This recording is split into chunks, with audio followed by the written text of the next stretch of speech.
What's up guys, today I'm at the Arkansas River fishing for catfish or gar. Whatever I catch, I'm gonna take home to make a gourmet dish, so let's go fishing. I just found out a new ingredient to do. I'ma give it all till it ain't none left. So I don't wanna go cause I'm getting itchy. Hopping out the cool, tell it give me I got some raw chicken as bait. We're gonna set up a big pole, then our other one we're gonna use a lure. I rigged my big pole with a 2-ounce weight and a catfish hook. I decided to go fishing around 1 p.m. and it was bright and extremely windy, so I wasn't sure if I'd catch any. Here I got a little crankbait. The wind's coming this way, so I'm gonna let it ride with the wind. Oh shit! Ooh!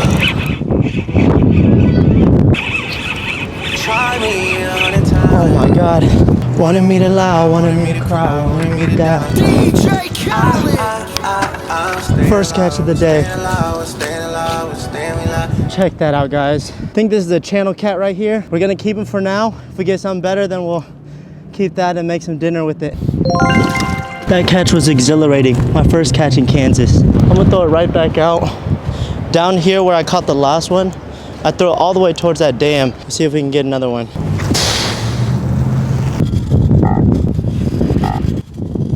Damn, there's so many rocks under here. Right after I threw my rod, I noticed I was getting a lot of bites, but every time I tried to set the hook, I kept missing. So I think there was a lot of smaller fish out there, and I had to constantly re-rig my pole with more bait. Yeah, it's nearly hanging off now. You can see it. At least they're biting though, right?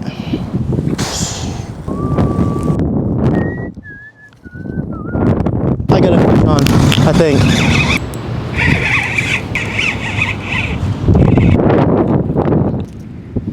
I wasn't paying attention and nearly clipped my eye right here. Another nice catch, guys. Oh, my first one's bigger. I'm gonna release this one. At this point, I'd been out here for an hour and a half, and I was already happy with what I had, but a few weeks ago, I found out I could catch gar here. So I've been on the hunt for this elusive creature. There we go.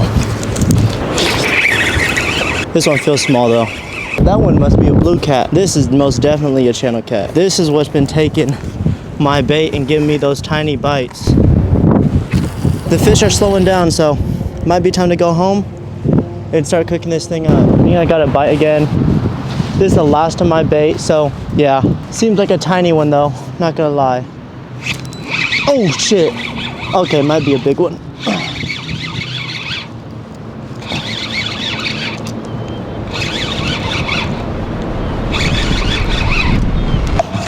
No way. I lost it. I didn't give it enough time. I probably don't have no bait left. If I don't, I'm done.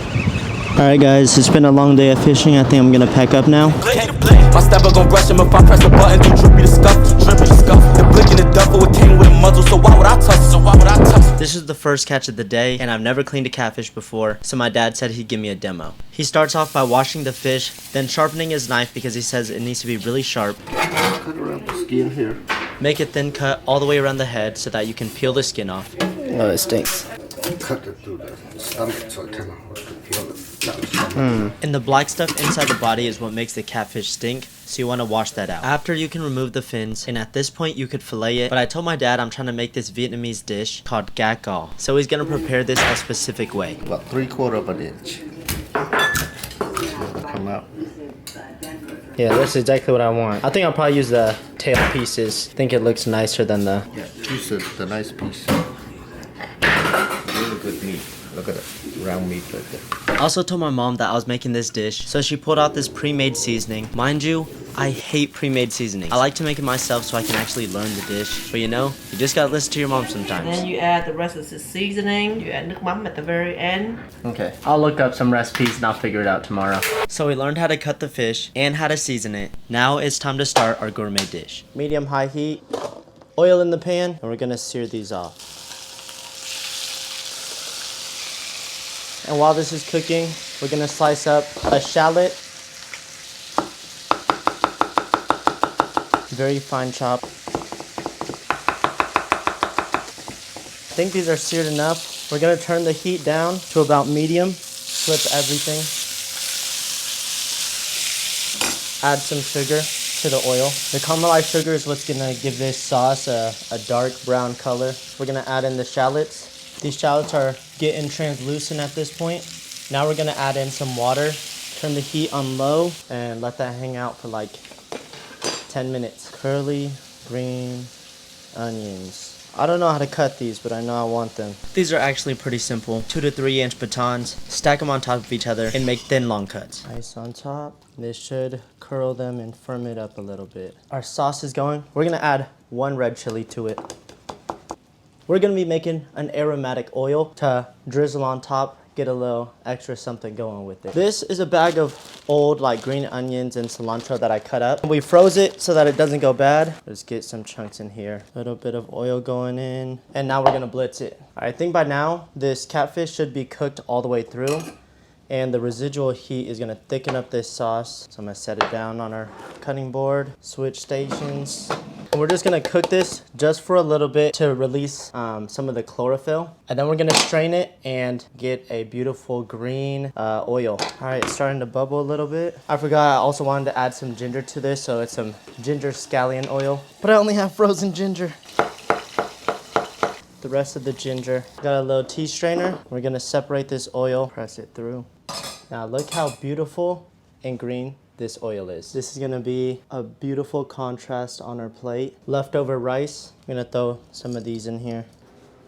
Chopped roasted peanuts. Into our rice mixture, a little bit of our aromatic oil, and we're gonna mix it. Time to plate up. I know for the average fisherman, this seems a bit excessive because you want to keep things simple, but my goal with this video was to show how you can elevate a common ingredient into a really beautiful dish. I am not a real chef by any means. No tweezers because I'm not a real chef out here. I have never went to culinary school, but I have literally 1 month of fine dining experience, and this is what I was able to come up with. Green oil. Damn, you can't even see it.